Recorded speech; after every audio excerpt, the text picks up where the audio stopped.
Hello everyone, this is Prabha Singh. आप सभी को पता है कि यूजीसी नेट एग्ज़ाम्स है जो आने वाले हैं। आपको पता है कि इसकी जो एज लिमिट्स है ना जेआरएफ के लिए वो 31 कर दी गई है, क्योंकि आपको पता है कि इसका 1 ईयर्स तो हमारा मिस हो गया है ना, इस वजह से, लॉकडाउन की वजह से। तो 31 है जेआरएफ की एज अब। तो इस हिसाब से आप अगर इसके यूजीसी नेट की प्रिपरेशन कर रहे हो तो ये आपके लिए क्वेश्चंस बहुत इंपॉर्टेंट होने वाले हैं। आज हम इस वीडियो के अंतर्गत जुलाई 2018 का पेपर डिस्कस करेंगे, जिसके अंतर्गत मैंने 35 क्वेश्चंस लिए हैं जो हम डिस्कस करेंगे, ठीक है।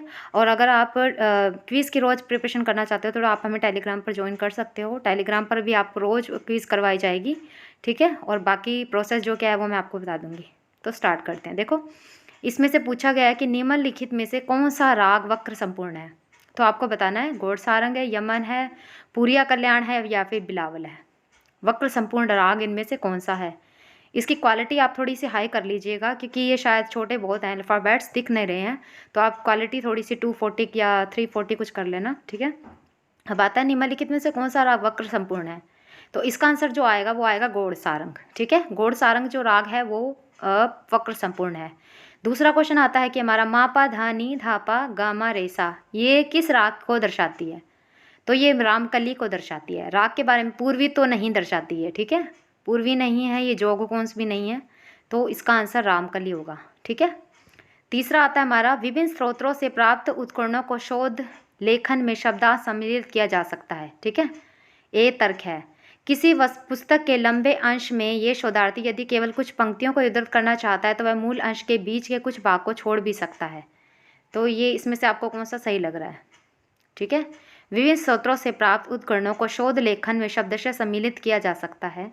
तो इसका जो आंसर होगा वो होगा ए व आर दोनों, यानी 2 ऑप्शन जो है इसका वो सही होगा। विभिन्न, तो ये शोध का क्वेश्चन है, शोध के बारे में आपको पढ़ना पड़ेगा, ठीक है। चौथा क्वेश्चन हमारा आता है शोध सारांश हेतु निम्नलिखित में से किन अवयवों का होना आवश्यक है। तो अब आप किसी मान लो आप पीएचडी कर रहे हो, अगर आप यूजीसी नेट पीएचडी की प्रिपरेशन कर रहे हो तो सबसे पहले आपके लिए क्या इंपॉर्टेंट है। सबसे पहले तो हमें विषय पर संक्षिप्त कथन होना चाहिए, मतलब कि कौन सा आप विषय ले रहे हो उसके बारे में आपको पता होना चाहिए, ठीक है। आधार सामग्री संग्रहण हेतु उपयोग की गई कार्य पद्धति का संक्षिप्त विवरण, संदर्भ ग्रंथ सूची, परिशिष्ट या अध्ययन के निष्कर्ष का घनीभूत सार। बताइए इसका सोचिए क्या है कि विषय पर संक्षिप्त कथन, यानी किस विषय पर आप करना चाह रहे हो, सबसे पहले तो वो होना चाहिए। आधार सामग्री संग्रहण हेतु उपयोग की गई कार्य पद्धति का संक्षिप्त विवरण, मतलब कि किस बेस पे आपको उसके अंदर एरर लग रहा है, किस बेस पे आपको लग रहा है कि वो चीज़ सही नहीं है, तो उसका आधार, उसके बारे में उसकी पूरी इन्फॉर्मेशन आपके पास होनी चाहिए। तीसरा संदर्भ ग्रंथ सूची, ये तो नहीं हो सकता। परिशिष्ट, अध्ययन के निष्कर्ष का घनीभूत सार, किस चीज़ पर आप अध्ययन कर रहे हो उसका आपको सारा निष्कर्ष भी पता होना चाहिए। तो इसका जो ऑप्शन होगा वो होगा सी, ए बी और ई, ठीक है। यानी ए बी, ए सही है, विषय पर संक्षिप्त कथन होना चाहिए, आधार सामग्री संग्रहण हेतु उपयोग की गई कार्य पद्धति का विवरण, संक्षिप्त विवरण होना चाहिए, ठीक है। इसका क्वेश्चन 3 आएगा। अगला आता है हमारा 5वां क्वेश्चन, आपको सुमेलित करना है इसको, ठीक है। अब काफ़ी राग जो है इनमें से बताइए कौन सी काफ़ी लग रही है आपको। ये देखो गा कोमल इसमें शो हो रहा है, गा कोमल, रे गा कोमल, फिर मागा रेसा। काफ़ी का हम दूसरी से कर देते हैं करेक्ट। तो इसको मैं दूसरी किस ऑप्शन में दिख रहा है आपको, 2, ये हमारा पहला ही ऑप्शन है, ठीक है। खमाज में आ जाएगा पहला नंबर, अड़ाना में आ जाएगा चौथा नंबर, और बाहर में आ जाएगा मानी धानी सा नीपा, ठीक है। इस तरीके से ये हो जाएगा। अगला क्वेश्चन आता है कि मेल राग वर्गीकरण की अवधारणा किस युग में अस्तित्व में आई है। बताना है कि आपको मेल वर्गीकरण की अवधारणा। आधुनिक युग में तो थाट है, प्राचीन काल में जाति गायन को माना जाता था, वैदिक काल में भी ऐसा कुछ नहीं मिलता है, मध्य काल में है मेल राग वर्गीकरण, ठीक है। आधुनिक काल में तो आपको पता है थाट माना जा रहा है, मेल नहीं माना जाता। अगला क्वेश्चन हमारा अंतर गंधार व काकली निषाद से युक्त मूर्छना को क्या कहते हैं। सांतरा, सकाकली, साधारणीकृता या प्रस्तार। इसको पता ही आपको, टेलीग्राम पे ये क्वेश्चन मैंने पहले पूछा भी था कि अंतर गंधार और काकली निषाद से युक्त मूर्छना को क्या कहते हैं। तो साधारणीकृता कहते हैं। तीसरा ऑप्शन हमारा सही है इसका, ठीक है। और काकली तो उसको कहते हैं काकली निषाद से युक्त जो होती है, ठीक है।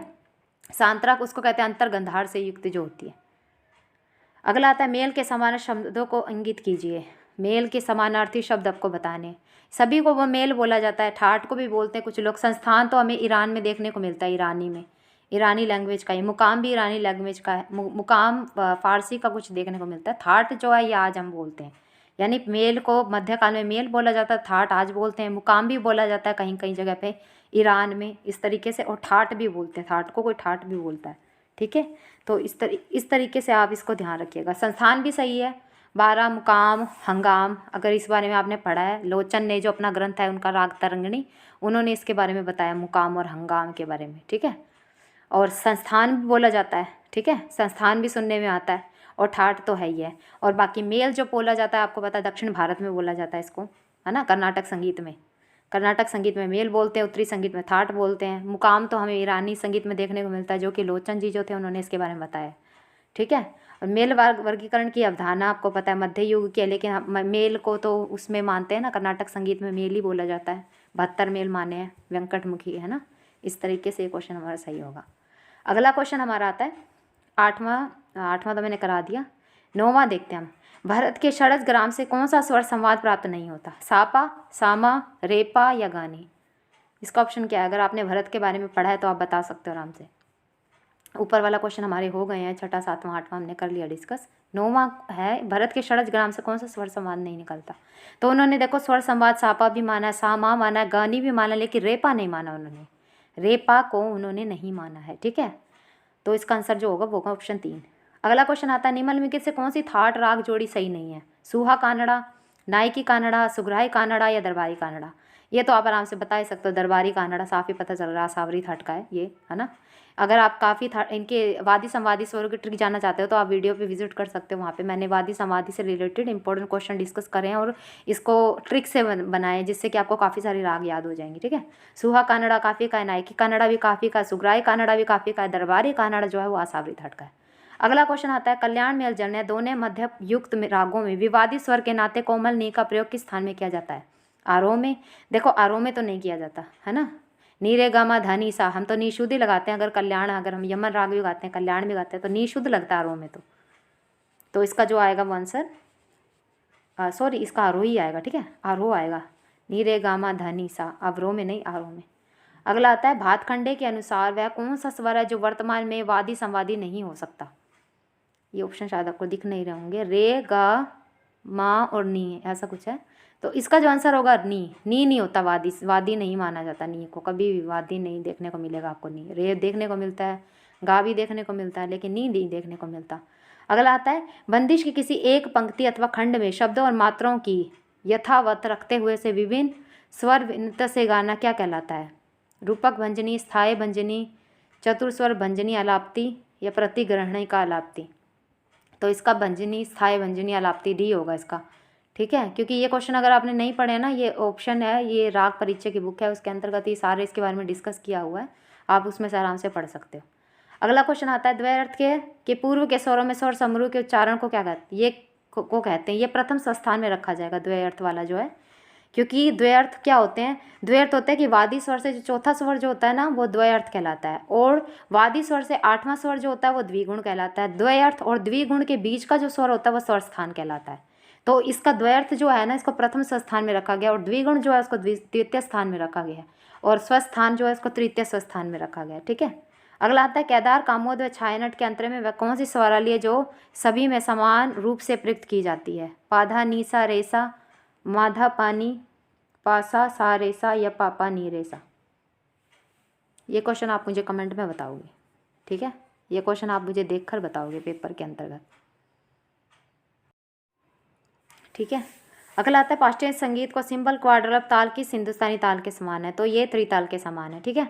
अब जोड़ी बतानी है, ग्वालियर घराने से कौन है, इनमें से कौन सा सही नहीं है? ग्वालियर घराने से बालकृष्ण बुआ, ये सही है। दिल्ली घराने से रोशन आरा बेगम है, ये गलत है। रोशन आरा बेगम जो है वो किराना घराने से, ठीक है। हिंदुस्तानी संगीत में काफ़ी थाटजन्य रागों की रागांगों के अंतर्गत विभाजित किया गया, 5 के अंतर्गत विभाजित किया गया। अब इनमें से बताना, निम्नलिखित में से तोड़ी थाट के राग कौन से हैं? तोड़ी थाट के राग गुर्जरी तोड़ी है और मियाँ की तोड़ी, विलास खाली तोड़ी जो भैरवी थाट का, भोपाल तोड़ी शायद कल्याण थाट का, ठीक है। अगला क्वेश्चन हमारा आता है, निम्नलिखित कौन सा राग बिलावल थाट से है? तो इसका जो आंसर होगा, गादार तो नहीं है, भूपाली भी नहीं है, रामकली भैरव का है, बिहाग है इसका आंसर, ठीक है। इसका आंसर है बिहाग। बिहाग जो है हमारा बिलावल थाट का है। मत कोकिला वीणा में कितने होती है तारे? ये पता ही आपको, 21 होती है, ठीक है। 9 तारे हमें विपंची में देखने को मिलती है, 7 चित्रा में देखने को मिलती हैं, और 21 तारे मत कोकिला में देखने को मिलती है। मियाँ अचपल किस घराने के संस्थापक माने जाते हैं? सभी को पता ही है आपको, दिल्ली घराने के। फ़कीरुल्लाह वाला द्वारा लिखित राग दर्पण किस ग्रंथ का फारसी अनुवाद है? बताइए आप। मान कुतूहल का है ये, राग तरंगणी का तो नहीं है, वृद्देशी का भी नहीं है, राग विबोध का नहीं है, मान कुतूहल का है। ठीक है। अगला क्वेश्चन आता है, नगवाते आसमी मूल ग्रंथ किस भाषा में लिखा गया? हिंदी में, संस्कृत में, अरबी में या फारसी में? बताइए आप। तो इसका आंसर जो होगा, इसके लैंग्वेज से पता चल रहा है, इसके नाम से फारसी भाषा का ये। ठीक है। संगीत रत्नाकर के कौन से अध्ययन में शारंगदेव ने वाद्य संगीत का वर्णन किया है? इसका सीक्वेंस अगर पता है तो आप आराम से कर सकते हो। पहला स्वराध्याय, दूसरा राग्याध्याय, तीसरा प्रकरणाध्याय, चौथा प्रबंधाध्याय, पांचवा वाद्याध्याय, छठा तालाध्याय, है ना, सॉरी, पांचवा तालाध्याय, छठा वाद्याध्याय और सातवां है नृत्याध्याय। तो इसका जो आंसर आएगा वो आएगा छठा। अगला क्वेश्चन आता है, तार गेंद शब्द निम्न में से किस वाद्य से संबंधित है? मृदंगम से, बांसुरी से, तानपुरे से, शहनाई से? तो ये तार गेंद वाला क्वेश्चन मैंने तानपुरे का पूरा टॉपिक इसके अंतर्गत समझाया, तो इसका संबंध तानपुरे से है। ये अगर आपने ये वीडियो तानपुरे वाली नहीं देखी तो आप प्लीज़ देख लीजिएगा इसको। ठीक है। अगला आता है, निम्नलिखित स्वर संगति किस राग की है? पा मा पा गा मा नी धा। ये किस राग की है? हमीर की, छायानट की, कामोद की, श्याम कल्याण की? तो ये हमीर राग की है। ठीक है। पा मा पा गा मा नी धा। छायानट की नहीं है, कामोद की भी नहीं है, श्याम कल्याण की नहीं है, हमीर की है। और संगीत रत्नाकर के कौन से अध्याय में वाद्य संगीत का वर्णन है? ये आपको पता ही है। तीसरा अध्याय भी, ऐसे भी क्वेश्चन घुमा के पूछ सकते हैं, तीसरा अध्याय किससे रिलेटेड है? ठीक है। तो अगर आपको प्रकीर्णाध्याय से, चौथा प्रबंधा से है, सातवां नृत्य से है ना, कैसे भी पूछ सकते हैं। अगला क्वेश्चन मैंने आपको बता दिया, स्वर संगति किस राग की है? पा मा पा गा मा नी धा। तो इसमें आपको बताना है कौन से राग की है, हमीर की है। ठीक है। ये इसका ऑप्शन ए आएगा। अगला क्वेश्चन आता है हमारा, जयजयंती प्रमेल प्रवेशक के रूप में माना जाता है और जयजयंती सभी ऋतुओं में गाया जाता है। ऐसा नहीं है, जयजयंती सभी ऋतुओं में नहीं गाया जाता। ठीक है। आप इस चीज़ को ध्यान रखना, जयजयंती स्वर सही सभी ऋतुओं में नहीं गाया जाता। तो इसका ए सही है, बी गलत है। ठीक है। अगला क्वेश्चन आता है हमारा, निम्न में से कौन सा प्रबंध का मंगलवाचक शब्द है? ठीक है। विरुद्ध, पाठ, पद या फिर तेनक? ये तेनक आपको शायद दिख नहीं रहा होगा, लास्ट का ऑप्शन ही तेनक है। ठीक है। विरुद्ध का अर्थ तो मैंने आपको बताया था, विरुद्ध गुणगान। संगीत रत्नाकर में विरुद्ध के लिए विरुद्ध गुणगान शब्द मिलता है। पाठ का मतलब तो ये था कि तबले के वर्ण जो होते हैं उसको पाठ बोला जाता है। पद उसको बोला जाता है कि मान लो अगर कोई ख्याल गा रहा है, उसके जो शब्द हैं उसको पद बोला जाता है। तेनक जो होता था वो प्रबंध का मूल मंगलवाचक शब्द माना जाता था। मंगलवाचक से मतलब है कि भगवान के, जैसे ओम हरि, अनंत हरि, भगवान का नाम इसके अंतर्गत आता था, कि भगवान का कोई नाम ले रहे हैं तो वो तेनक बोला गया है। ठीक है। अगला क्वेश्चन आता है, तो इसका ऑप्शन डी होगा। अगला क्वेश्चन आता है, गा कोमल और मा तीव्र, इनको मिलाना है आपको। यहीं से पता चल गया आपको, गा कोमल तो मुल्तानी राग में होता है। ठीक है। मालकोंस में तो होता ही नहीं है। मधुवंती में तो गा शुद्ध लगता है और मारू मिहाग में नहीं होता। ठीक है। तो इसका पहले ऑप्शन को हम दूसरे से क्लिक कर देंगे। उसके बाद आता है, दोनों माँ का प्रयोग किस में होता है? मधुवंती में नहीं होता, मारू बिहाग में होता है। ठीक है। मालकोंस में तो एक ही माँ लगता है। रे शुद्ध और मा तीव्र किस में लगते हैं? अब देखो, ये रे शुद्ध आ गया। रे शुद्ध किस में लगता है? मधुवंती में लगता है। रे पा वर्जित किस में है? मालकोंस में वर्जित है। मालकोंस ओढ़व जाति का राग है। तो इसको आप इस तरीके से कर सकते हो। ठीक है। अगला क्वेश्चन आता है, नाट्य शास्त्र की टीका है, तो क्या है ये इसकी? कलानिधि, अभिनव भारती, संगीत राज, संगीत सुधाकर? तो ये तो नहीं है, संगीत सुधाकर तो ग्रंथ है, संगीत राज महाराणा कुंभा का है ना, कलानिधि नहीं है। तो इसका ऑप्शन जो होगा वो होगा ऑप्शन बी। ठीक है। अगला क्वेश्चन आता है हमारा, बहिर्गीत तथा निर्गीत शब्द किससे संबंधित है? टप्पा से, ख्याल से, तराना से या वाद्य संगीत से? बताइए। अगर आपने पिछले ईयर्स की क्वेश्चन पढ़े हैं तो आप बताइए। टप्पा से तो बिल्कुल भी नहीं है, ख्याल से भी नहीं है, तराना से भी नहीं है। इसका तो आंसर होगा वाद्य संगीत से, यानी वाद्यों से बहिर्गीत और निर्गीत का संबंध है। ठीक है। अब इसमें आपको क्या करना है? भिन्न को चुनना है, यानी कौन सा किसका संप्राकृतिक राग नहीं है? तोड़ी, गुर्जरी तोड़ी, गोरख कल्याण, शुद्ध कल्याण, देवगिरी बिलावल, यमनी बिलावल, दरबाड़ी कानड़ा, नायकी कानड़ा? कौन सा है बताइए आप। आपको बताना है इसमें से कि कौन सा नहीं है, इसमें से भिन्न को चुनना है। तोड़ी, गुर्जरी तोड़ी ये तो पता ही है आपको, देवगिरी बिलावल, यमनी बिलावल ये भी सही है, दरबारी कानड़ा, नायकी कानड़ा क्योंकि कानड़ा अंग का ये भी सही है। इसका ऑप्शन बी सही नहीं है। ठीक है। तो गोरख कल्याण होगा इसका आंसर। अगला क्वेश्चन हमारा आता है कि निम्नलिखित में से कौन सी विद्वान जो है वो बीकानेर के महाराजा अनूप सिंह की सेवा में थे? भावभट्ट, पता चल ही गया होगा आपको, यदु भट्ट, हृदय नारायण देव या श्रीनिवास? बताइए इनमें से कौन से हैं जो महाराजा अनूप सिंह की सेवा में थे? आप सभी को पता है भावभट्ट जी थे महाराजा अनूप सिंह के दरबार में, है ना, भावभट्ट होगा इनका। अनूप रत्नाकर ग्रंथ अगर आप देखोगे तो ये इन भावभट्ट का ही देखने को मिलता है। ठीक है। कि नाट्य शास्त्र की टीका अवनी भारती ने की थी। बहिर्गीत निर्गीत शब्द किससे संबंधित है, तो ये वाद्य संगीत से संबंधित है। ख्याल से नहीं है, टप्पा से भी नहीं है, तराना से भी नहीं है। ठीक है। तोड़ी, तोड़ी थाट का राग है। गोरख कल्याण, शुद्ध कल्याण। ठीक है। दरबारी कानड़ा, नायकी कानड़ा या असावरी थाट के हैं। दरबारी कानड़ा असावरी थाट का है। गा कोमल और मा तीव्र किस में लगते हैं, मुल्तानी में लगते हैं। तो इस तरीके से आप हर क्वेश्चन का एक सीक्वेंस निकाल के पढ़ेंगे तो आपको ज़्यादा चीज़ें याद होंगी। ठीक है। अगले को वीडियो में हम, अभी तो मैंने इसमें 35 क्वेश्चन डिस्कस किए हैं, अगली वीडियो में हम 35 क्वेश्चन और डिस्कस करेंगे। लास्ट ईयर के क्वेश्चन जितने भी अपलोड किए हैं वो सारे इसमें हम डिस्कस करेंगे। और अगर आप प्रिपरेशन और अच्छे से करना चाहते हो तो आप कोर्स खरीद सकते हो, जिसका प्राइस बहुत ही कम है। अगर आपने टेलीग्राम ज्वाइन नहीं किया है तो मैंने लिंक डिस्क्रिप्शन में दे दिया है, आप वहाँ पर क्लिक करके टेलीग्राम को ज्वाइन कर सकते हो। वहाँ पे यूजीसी नेट की प्रिपरेशन कराई जाएगी। Thank you so much for watching my video.